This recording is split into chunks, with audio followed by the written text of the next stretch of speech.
Justin Bieber 3 ఏళ్లకే ఎవ్వరు నేర్పించకపోయినా సొంతంగా instruments play చేయడం నేర్చుకున్నాడు. This is how I drum.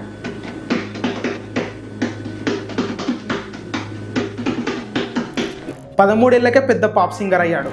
Michael Jackson తర్వాత మళ్ళొక మైకేల్ జాక్సన్ పుట్టాడన్నారు. అంత పెద్ద స్టార్ అయ్యాడు. అంత పెద్ద స్టార్డమ్ని, ఫేమ్ని హ్యాండిల్ చేయలేక డౌన్ఫాల్ని ఫేస్ చేశాడు.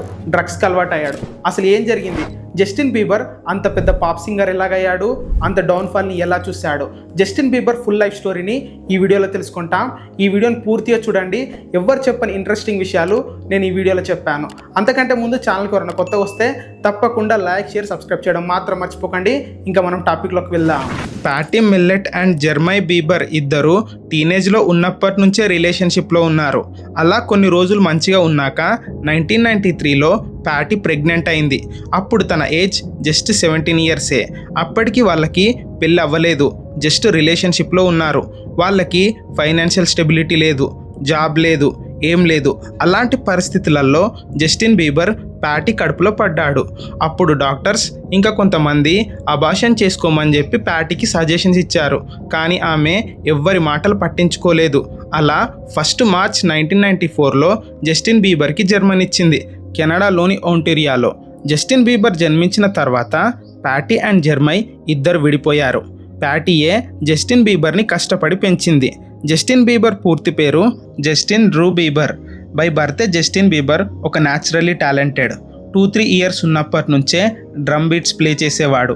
అలానే గిటార్, పియానో కూడా ప్లే చేసేవాడు. అది ఎక్కడ నేర్చుకోకుండా వితౌట్ ఎనీ లెసన్స్ ప్లే చేసేవాడు. దాన్ని వాళ్ళమ్మ కెమెరాలో రికార్డ్ చేసి పెట్టుకునేది. జస్టిన్ బీబర్ 10 ఇయర్స్ వచ్చేసరికి లోకల్ టాలెంట్ షోస్లో ప్లే చేయడం స్టార్ట్ చేశాడు. అలానే వీధులలో, రోడ్ల మీద ప్లే చేసేవాడు.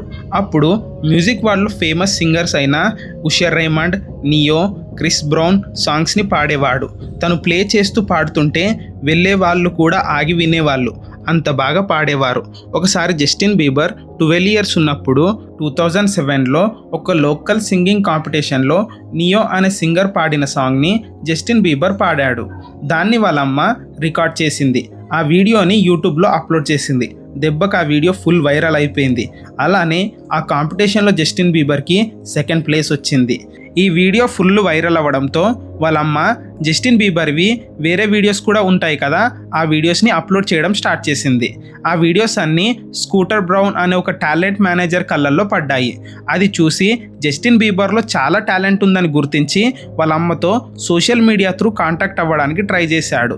కాంటాక్ట్ అయ్యి వాళ్ళ అమ్మకి మెసేజ్ చేశాడు, మీ అబ్బాయిలో ఫుల్ టాలెంట్ ఉంది, పలానా కంపెనీ నుంచి మేము మెసేజ్ చేస్తున్నాము, ఆడిషన్కి అమెరికాలోని అట్లాంటాకి పంపుతారా అని. కానీ జస్టిన్ బీబర్ వాళ్ళమ్మ ఇదంతా ఫేక్ అని చెప్పేసి పట్టించుకోలేదు. స్కూటర్ బ్రౌన్ మాత్రం మెసేజ్ల మీద మెసేజ్లు చేస్తూనే ఉన్నాడు. అయినా కూడా వాళ్ళమ్మ ఏం పట్టించుకోలేదు. తర్వాత స్కూటర్ బ్రౌన్ ఏం చేశాడనంటే తన ఐడి ప్రూఫ్స్, తను పాస్ట్లో వర్క్ చేసినవన్నీ వాళ్ళ అమ్మకి పెట్టాడు ప్రూఫ్గా. అప్పుడు జస్టిన్ బీబర్ వాళ్ళ అమ్మకి కొంచెం నమ్మకం వచ్చింది. అప్పుడు జస్టిన్ బీబర్ వాళ్ళ అమ్మ చాలా ఆలోచించింది. ఎందుకనంటే జస్టిన్ బీబర్ చాలా చిన్న ఏజ్లో ఉన్నాడు కదా, అందుకే అంత ఆలోచించింది.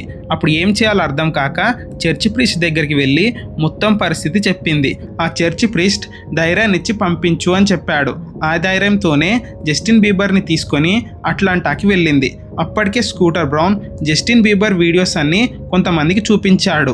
వాళ్ళు చాలా ఇంప్రెస్ అయి జస్టిన్ బీబర్తో కాంట్రాక్ట్ సైన్ చేయడానికి ముందుకొచ్చారు. కానీ స్కూటర్ బ్రౌన్కి రైమండ్తో కనెక్షన్ ఉండడంతో జస్టిన్ బీబర్ని రైమండ్ దగ్గరికి తీసుకొని వెళ్ళాడు. జస్టిన్ ఆడిషన్ ఇచ్చాడు. అది రైమండ్కి చాలా బాగా నచ్చింది. అలా ఇంప్రెస్ అయి జస్టిన్తో కాంట్రాక్ట్ సైన్ చేశాడు. తర్వాత ఉషర్ రైమండ్ అండ్ స్కూటర్ బ్రౌన్తో కలిసి RBMG అంటే రైమండ్ బ్రౌన్ మీడియా గ్రూప్ని స్టార్ట్ చేశారు. దాని నుంచే మొదట వన్ టైమ్ అనే సాంగ్ని రిలీజ్ చేశారు. ఈ సాంగ్ మై వరల్డ్ ఆల్బమ్కు ప్రమోషన్ లాగా. మే 2009లో ఈ సాంగ్ని రిలీజ్ చేశారు. ఈ సాంగ్లోనే ఉషర్ రైమండ్ కనిపిస్తాడు. అలా ఈ సాంగ్ చాలా బాగా జనాలలోకి వెళ్ళింది. మై వరల్డ్ ఆల్బమ్కు మంచి హైప్ అండ్ ఎక్స్పెక్టేషన్స్ని తీసుకొచ్చింది. అలా 2009 నవంబర్లో మై వరల్డ్ ఆల్బమ్ని రిలీజ్ చేశారు.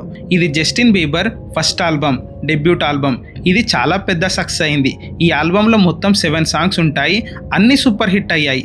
ఈ ఆల్బమ్ సూపర్ హిట్ అవ్వడంతో 2010లో మై వరల్డ్ 2.0 ఆల్బమ్ని దింపారు. ఇంకా rest is history. Album hit కాదు, ఇండస్ట్రీ హిట్ అయింది. కొన్ని మంత్స్లోనే 12 మిలియన్ కాపీస్ అమ్ముడుపోయాయి. ఇందులోనే బేబీ బేబీ అనే సాంగ్ ఉంటుంది. ఇది గ్లోబల్ సెన్సేషన్ అయింది. ఈ సాంగ్తో జస్టిన్ బీబర్ ప్రపంచంలో ఉన్న నలుమూలలకు వెళ్ళిపోయాడు. 2010లో మోస్ట్ వ్యూడ్ వీడియోగా యూట్యూబ్లో ఇదే నిలిచింది. మన ఇండియాలో కూడా ఈ సాంగ్ని పిచ్చి పిచ్చిగా విన్నారు.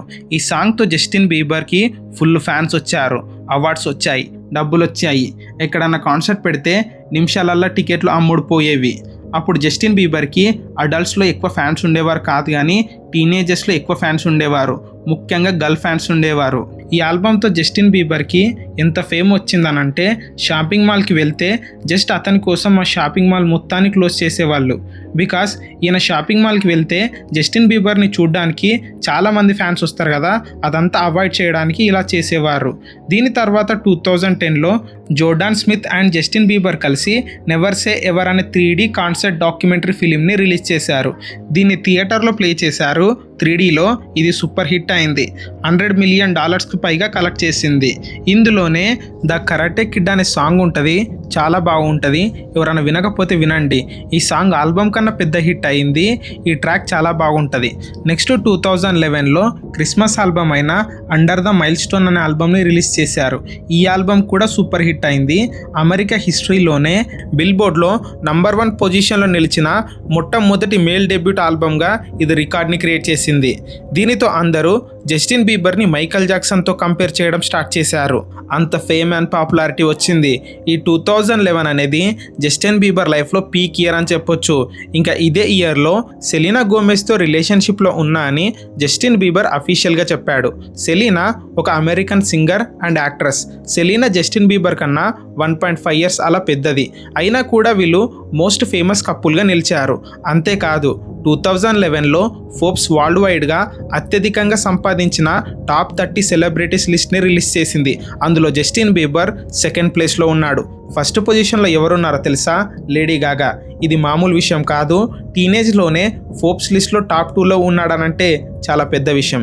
జస్టిన్ బీబర్ ఒక నెలకి 350 కోట్లకు పైగా సంపాదించేవాడంట. అంటే మీరే ఊహించుకోండి జస్టిన్ బీబర్ ఏ రేంజ్లో సంపాదించేవాడో, ఎంత క్రేజ్ ఉండేదో. ఇంత క్రేజ్, ఫేమ్, పాపులారిటీ ఉన్న జస్టిన్ బీబర్ లైఫ్లోకి డౌన్ఫాల్ వచ్చింది.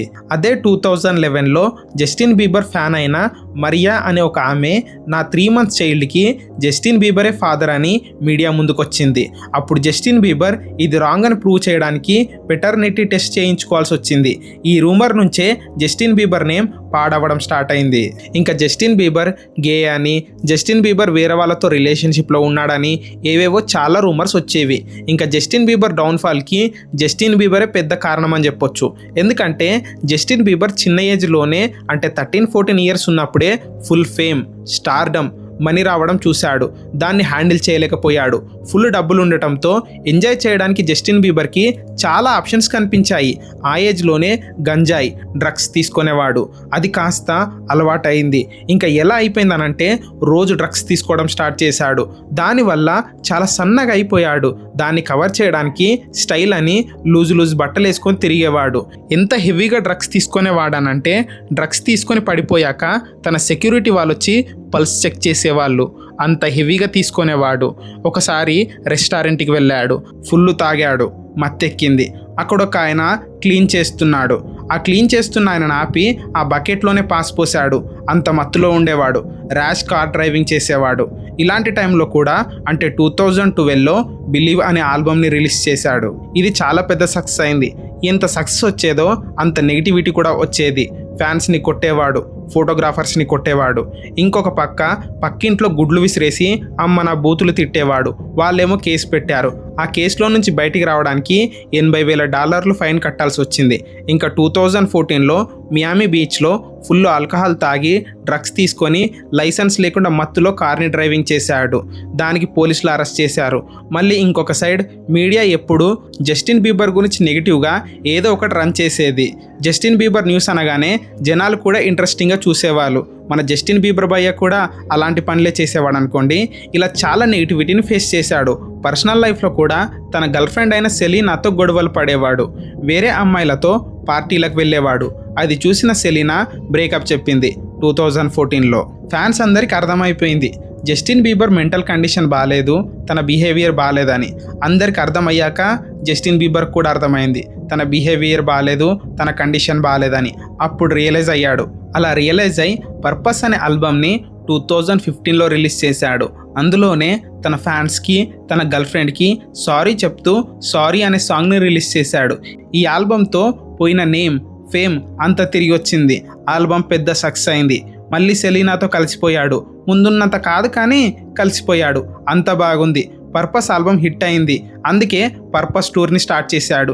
ఇంగ్లాండ్లోని మైజెస్టర్లో ఈవెంట్ని కండక్ట్ చేశాడు. జస్టిన్ బీబర్ స్టేజ్ మీదకి వెళ్ళాడు, సాంగ్స్ పాడుతున్నాడు. ఫ్యాన్స్ అందరు గట్టిగా అరుస్తున్నారు. ఆ అరుపులకి చిరాకు వచ్చి జస్టిన్ బీబర్ స్టేజ్ మీద నుంచి వెళ్ళిపోయాడు. ఇంకా జస్టిన్ బీబర్కి కాస్త నెగిటివిటీ వచ్చింది. ఇంకా ఆ టూర్లోనే ఫోటోకి $200 అని పెట్టాడు.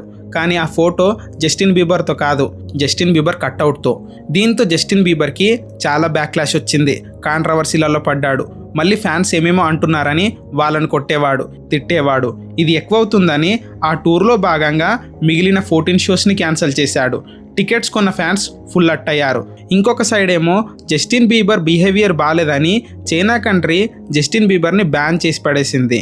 తర్వాత 2018లో జస్టిన్కి తన గర్ల్ ఫ్రెండ్ అయిన సెలీనాతో గొడవలు అయ్యాయి. మళ్ళీ వీళ్ళు విడిపోయారు. ఈ కాంట్రవర్సీల నుంచి అన్నిటి నుంచి బయటికి వచ్చి పీస్ఫుల్గా ఉందామని పెళ్లి చేసుకున్నాడు. అదే ఇయర్ హెలీనాతో పెళ్లి చేసుకున్నాడు. కానీ మ్యారేజ్ అయ్యాక కూడా తనకి పీస్ దొరకలేదు. తన మెంటల్ డిప్రెషన్ నుంచి, ట్రామా నుంచి బయటికి రావడానికి థెరపీ తీసుకున్నాడు. స్పిరిచువల్ సైడ్ అడుగులు వేశాడు. ఇవి కొంచెం తనకి పీస్ వచ్చేలా చేశాయి. తర్వాత తన లైఫ్లో ఫేస్ చేసిన వాటన్నిటి గురించి, డౌన్ఫాల్ గురించి సీజన్స్ అనే ఒక కన్ఫెషన్ సిరీస్ని చేశాడు. అందులో తను ఫేస్ చేసినవన్నీ చెప్పుకున్నాడు. మళ్ళీ 2020లో చేంజెస్ అనే ఆల్బమ్ని రిలీజ్ చేశాడు. ఇది మంచి సక్సెస్ అయింది. అదే ఇయర్లో అంటే 2020లో తనకి లైమ్ డిసీజ్ వచ్చిందని జస్టిన్ బీబర్ చెప్పాడు. అది మేనేజ్ చేసుకుంటూనే 2021లో జస్టిస్ అనే ఆల్బమ్ని రిలీజ్ చేశాడు. ఇది చాలా పెద్ద సక్సెస్ అయింది. మ్యూజిక్ ఇండస్ట్రీ మొత్తం షేక్ అయింది. ఈ సక్సెస్ వచ్చాక కొంచెం పాజిటివ్నెస్ కూడా వచ్చింది. తర్వాత 2022లో జస్టిన్ బీబర్ మళ్ళీ ఒక వీడియో పెట్టాడు. అది చూసిన ఫ్యాన్స్ అందరూ షాక్ అయ్యారు. అదే తనకు ర్యామ్సే హంట్ అనే సిండ్రోమ్ వచ్చిందని, ఆ సిండ్రోమ్తో బాధపడుతున్నానని వీడియో చేసి పెట్టాడు. ఈ సిండ్రోమ్ వల్ల తన ఫేస్లో ఒక భాగం పనిచేయడం మానేసింది. అంటే పారాలసిస్ వచ్చినట్టు అయింది. మళ్ళీ తర్వాత మంచి ట్రీట్మెంట్ తీసుకున్నాడు. మళ్ళీ రికవర్ అయ్యాడు. జస్టిన్ బీబర్ 2025లో స్వాగ్ అనే ఆల్బమ్ని రిలీజ్ చేశాడు. మళ్ళీ కొన్ని మంత్స్లోనే స్వాగ్ 2 అనే ఆల్బమ్ని రిలీజ్ చేశాడు. ఈ 2 ఆల్బమ్స్ కూడా మంచి సక్సెస్ అయ్యాయి. ఇంకా జస్టిన్ బీబర్కి 2024లో ఒక కొడుకు కూడా పుట్టాడు. తన పేరు జాక్ బ్లూస్ బీబర్. ఇప్పుడు జస్టిన్ బీబర్ అన్ని గొడవలకి, కాంట్రవర్సీలకి దూరంగా ఉంటూ ఫ్యామిలీకి, దేవునికి దగ్గరగా ఉంటూ పీస్ఫుల్గా బ్రతుకుతున్నాడు. ఏది ఏమైనా కానీ జస్టిన్ బీబర్ ఒక great pop icon, singer, songwriter. Justin Bieber life మనకందరికి ఒకటి నేర్పుతుంది. అన్నీ ఉన్నప్పుడు అణిగిమణిగి ఉండాలి, ఏం లేనప్పుడు ఆత్రపడొద్దని. మళ్ళీ జస్టిన్ బీబర్ మంచి కంబ్యాక్ ఇవ్వాలని చెప్పేసి కోరుకుందాం. ఈ వీడియో చేయడానికి చాలా కష్టమైంది. ఈ వీడియో కనుక మీకు ఇన్ఫర్మేటివ్ అనిపిస్తే మీ ఫ్రెండ్స్ అండ్ ఫ్యామిలీకి షేర్ చేయండి. అలానే లైక్ చేసి సబ్స్క్రైబ్ చేయండి. మళ్ళీ ఒక మంచి వీడియోతో మళ్ళీ మీ ముందుకు వస్తా. నమస్తే.